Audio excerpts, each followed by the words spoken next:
To anyone thinking that this video has anything to do with Dan Cole and his book, The Art of Focus, you're dead wrong, because this has nothing to do with Dan Cole. Though, of course, I appreciate him, and I'm pretty sure that his book is awesome, because my friend Joe told me that it was really good, but I didn't have the chance to read it, so this has nothing to do with it. It's about my own personal experience after spending a bit over a month and a half on the road and coming back. It's kind of hard to sit and just sit in the desk for a while, and after you become sort of a long range animal, like free range animal actually, and you're always on the run, you're always in nature or in the city setting, and then suddenly you're back and you try to force yourself into that box of sitting for hours on end and writing and recording and all of that. But really, actually, I think that there were many things on my mind that I'm still processing of all those experiences, all the things I did, all the things I thought about in this time. So I was having a bit of difficulty, something that usually comes really easy, the art of focus, the power of focusing. So I was feeling a bit scatterbrained, and this is what gave me the idea for this video, because this is something that I always help people with. Unfortunately or not, I have a lot of people that at least self-diagnose as ADHD near me and my family especially. So I really know how that kind of person feels. And you get a lot of shiny object syndrome. You get a lot of trying to find out the next big thing, the next big project, and you can't stand being in the same project for 1 month, let alone 6 months. And if you do this, you can't stack those small wins consistently until you get those big wins, until you get that compounding return. And that's one thing that's made me fight people a lot over my life, because I'm totally pro everyone swimming in the same direction, everyone stacking those small wins together. And when you have a lot of scatterbrained people around, each of them wants to swim in one direction, and then 2 hours later they want to do something else, and then a butterfly passes by and they jump through the window, that kind of thing.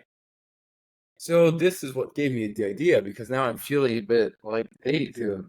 And this actually gave me three brain modes to think about. So this scattered brain that I call the focused brain, that would be that laser focus on the go and doing what you need to do and having your routine. And finally, the third wheel, that, to be very honest, I'm not sure how to call it, but it's that mode where you don't have many new ideas, but you also don't have energy. And then you can use it to just do the grunt work, things that you have to do, but you don't really want to, bureaucratic kind of work. So that's what I'm going to talk about in this video, even though I gave you a super large introduction of almost 4 minutes. But I promise that this video won't be that long. So when I was thinking about this, I actually made this paper here. Not sure how well you'll be able to see, but anyways, this is how I see the scattered brain. You see, think about these little arrows as if they were a vector, like we studied in maths and physics in school. So think about these vectors as energy vectors. So energy can be, think about it like if you have 1 hour of focus a day, of extreme focus, think about this as a unit of time in which you have good focus, good energy to do something. So if you have a scattered brain, if you have a scattered mind, you're going in many directions at once. So you might be heading this direction for a while, and then you go on this direction, and this direction, and this direction, and this direction. And if you guys remember about how vectors work, when you sum them up, you can draw them like you can put the beginning of a vector next to the end of another one. And if you do this, you'll see that this vector will cancel this one, this vector will cancel this one, this vector will cancel this one, and this will cancel this one. So at the end of the day, what will happen? You will accomplish nothing because you're going in this direction for a few minutes, a few meters, or kilometers, whatever unit you want to use, and then you go in this direction. So you go back to the middle. And that's how I see a scattered brain, or that's how I see scattered group or team of people when think about it. If you are on a big rowing boat, you know those Viking boats in which they have like 100 strongmen rowing to get somewhere. Imagine if each of them was rowing in one direction. So one wanted to row this way, the other wanted to row this way, that way, that way, and that way.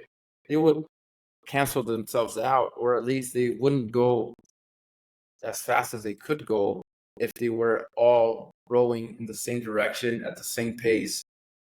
And this happens a lot with teams because the communication isn't good enough. They're not dialed down on the same objectives.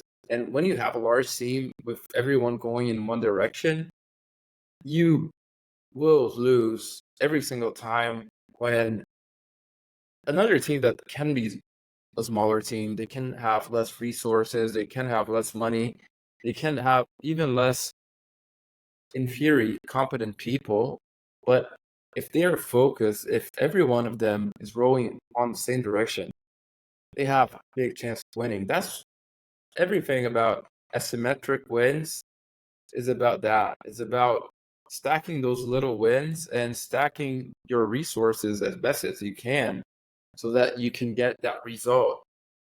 And you might have the vast resources, you might have money, you might have the best stack, you might have everything. But if you don't have the clearance, if you don't have that clear mind, if you don't have everyone working on the same page, you won't get the results that you could have. And then it's just a waste of time, money, resources, or whatever. And this happens any kind of team in sports teams. It happens all the time. Now, think about, and this can also be thought about as in terms of actions, single-handedly, in terms of thoughts. So think about how many thoughts are in your brain at any point in time, and how many of those thoughts cancel out each other, so they are counterproductive to one another. But many times you will have, at the same time that you might think you're awesome, you might have that thought deep down in your heart, in your chest, in your mind, saying, maybe I'm not that good, or maybe you have some kind of imposter syndrome, or maybe it's something deep down because someday when you were a kid, someone that you wanted to give you attention didn't give you, and you didn't actually go through this and solve that problem. It will come to bite you. So this is also another thing why you need to periodically go through those things and try to remember and try to really cleanse yourself from those thoughts, from those limiting beliefs. And then we have the opposite of this scattered brain mentality, of the scattered brain functioning, or better say, malfunctioning, right? So if you stack all of the vectors one on top of each other, or in the same direction, however you want to put it, you will get a massive result. So instead of canceling them out, like we had on the scatter brain, you have them all going in the same direction. And when you do this, you get massive results. You get much better results. And if you think about it in terms of pressure, or when do you use scissors to cut something, for instance? Because by scissoring them, you have this point over here in which the cut is happening, that you have, think about it in terms of when you're cutting something. So if you get a pair of scissors, this point, right, in the junction between my fingers has the most pressure. And pressure is a function of the force you're applying divided by the area. So you're putting a lot of pressure into a single point. This is the same thing if you think about the vectors, about how the actions or the people or the energy vector compounds and helps you put a lot of pressure into a single point. So you have one single focus point, a little point, and you put a lot of energy into that. That's where things are going to blossom.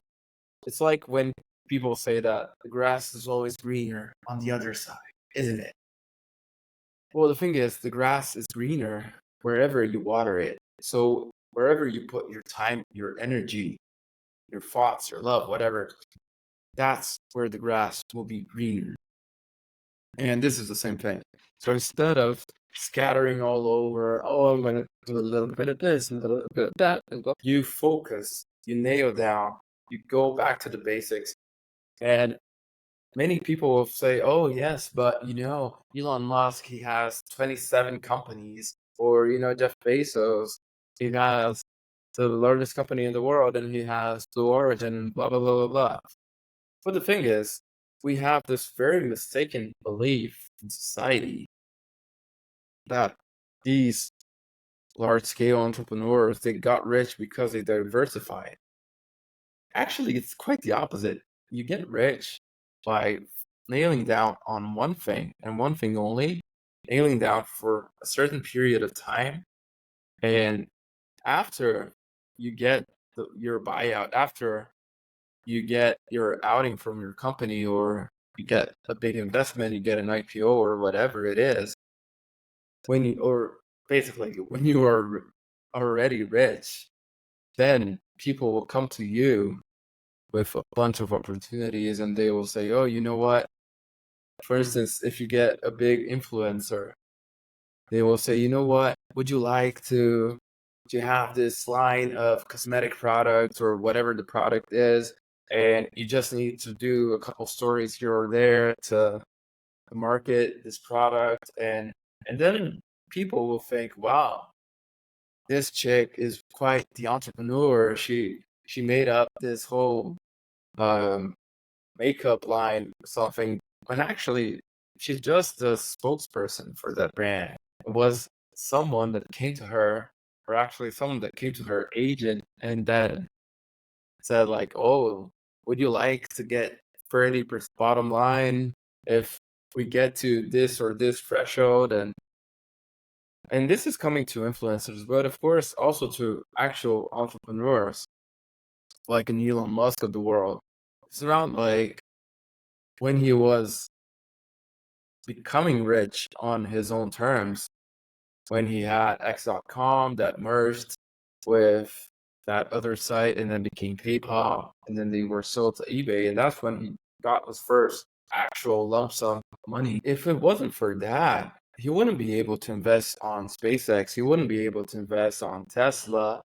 And of course, I'm not saying that he didn't take massive risks after that.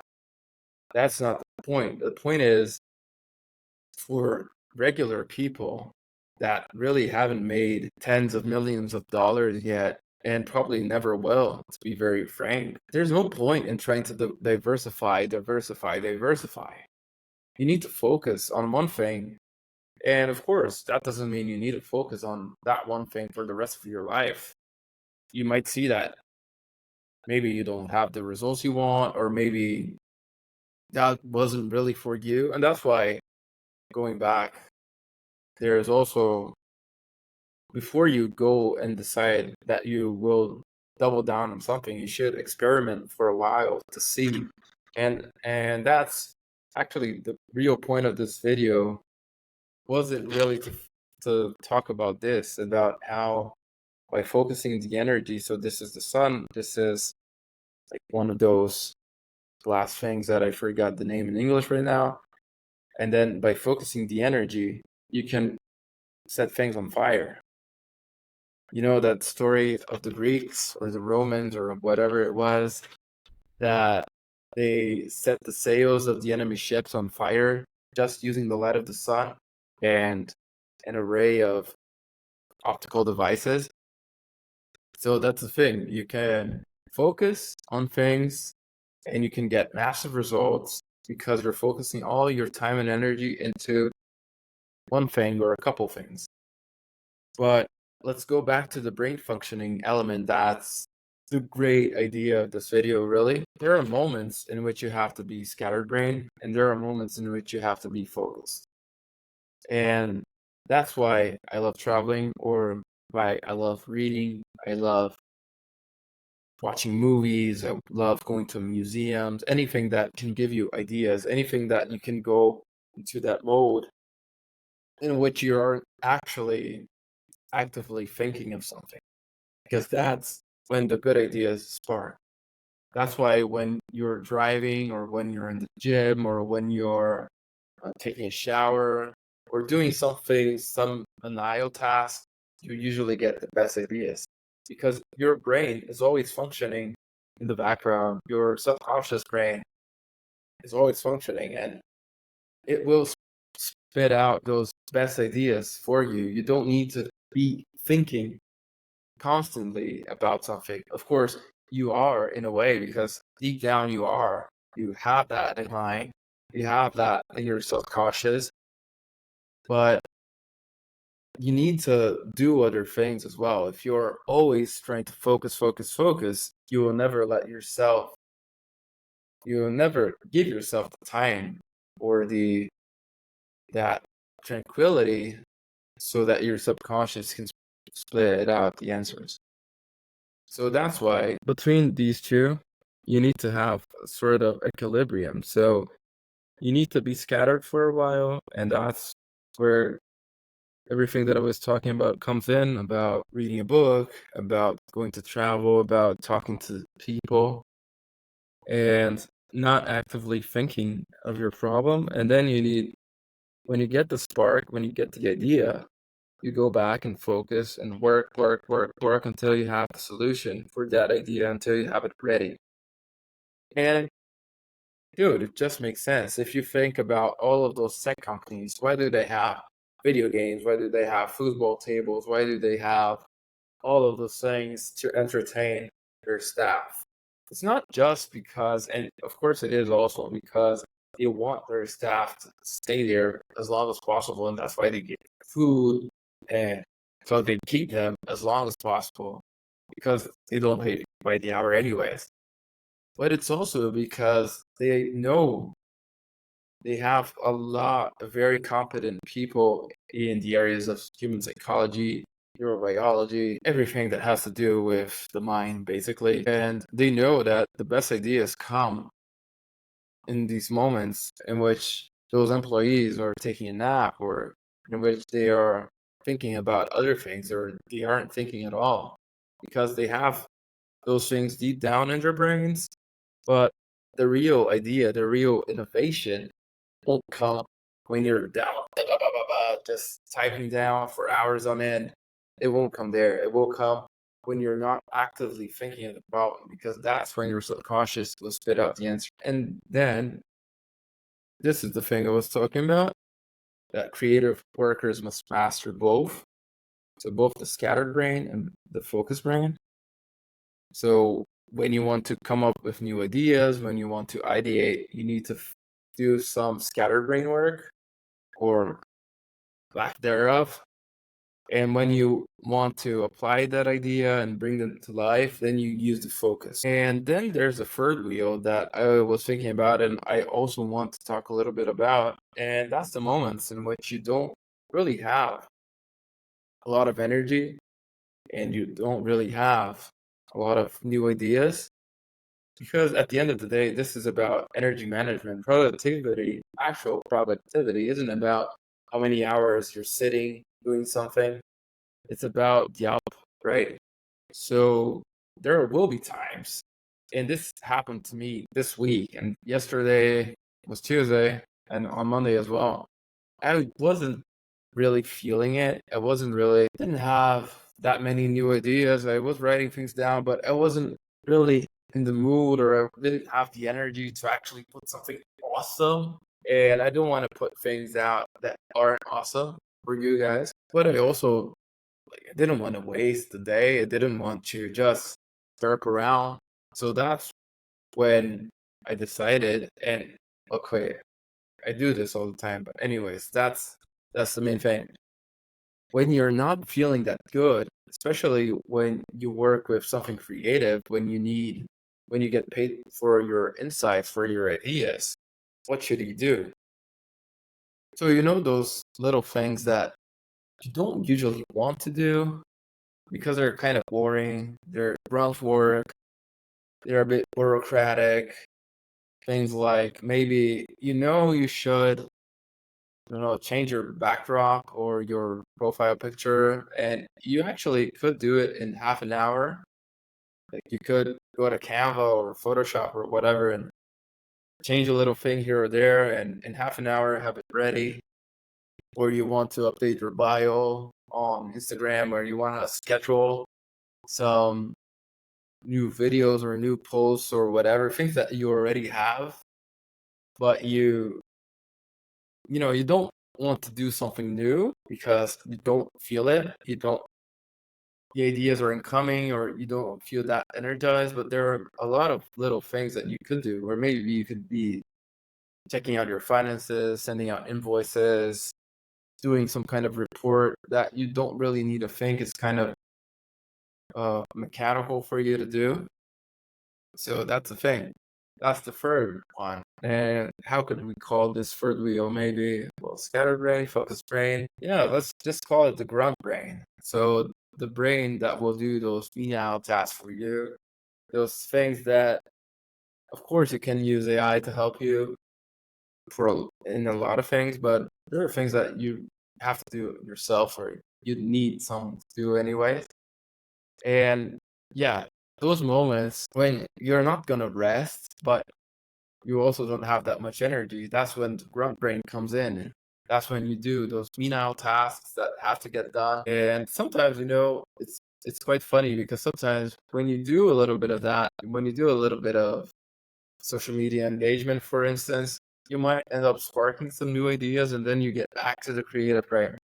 So it's all about finding an equilibrium of sorts and trying to use those three brain modes the best way you can, and remembering that productivity isn't about how many hours you spend working. It's about the output and value that you actually put out, and remembering that the power of focus is very important. And if you can't focus on one thing or in a small set of things for a long period of time, you won't be able to accrue that compound interest.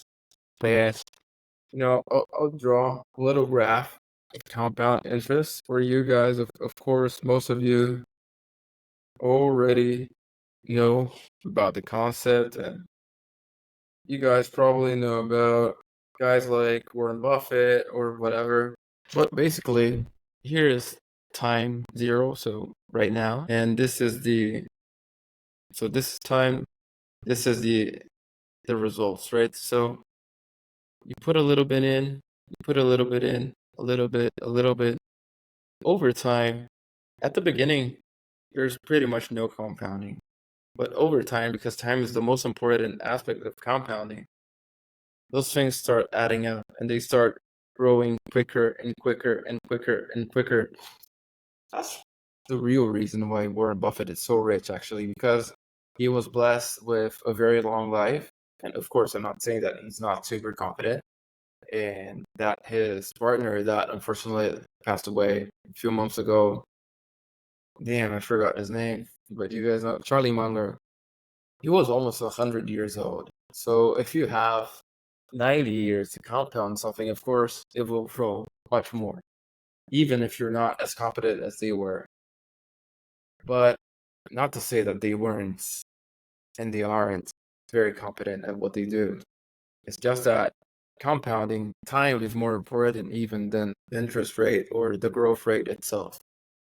Anyways, I think that this has a lot for you guys to digest, this video, and I hope that it really helps you guys think about both how can you use the scattered brain to get better ideas, but also this is especially for the people that, because the people that already know how to focus, they probably know this.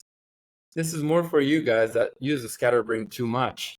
So think about how you can stack those vectors in your favor again, so they don't cancel each other out, and how you can get massive results. This is the gist of the video. I hope you liked it. And now you guys probably know that I have the podcast, The Rock and Roll to Success, not only on YouTube, I have it on Spotify and now on Apple Music and a bunch of other places. And check it out. I have some awesome guests. I have some awesome videos coming down the line. Really check out the pipeline. And man, you guys should really follow my newsletter because I'm coming back in my newsletter, and now I'll have some paid options with some very interesting things for members, some events, some early bird discounts, that kind of thing. So really, you guys should check it out.